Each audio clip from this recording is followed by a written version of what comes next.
It's kind of interesting, and again, I think this is an exciting time for the cooperative structure in Ohio. If I go back in time, um 20 years ago, 30 years ago, we had way more cooperatives. They all started merging then, and then it almost seemed like there was another new set of cooperatives that started underneath. And so, until you take your supply cooperatives, and at one point in time, all farmers were very similar. Everybody had 80 acres and a couple cows and a couple pigs, and so for the cooperative to service those members was very easy. I go back to when I was on the cooperative, we still were pricing inputs, fertilizer, seed, the same for all members.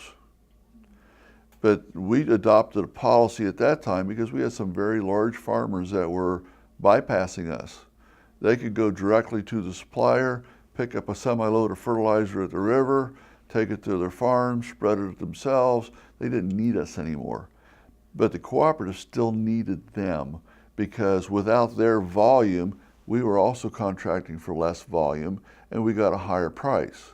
And so by allowing them to come back and saying, if you let your volume flow through us, we'll still give it to you at a much reduced price versus the guy that's getting 200 acres worth of fertilizer. And so a lot of people say, well, that's not the cooperative model. It's still the business model, and it did work.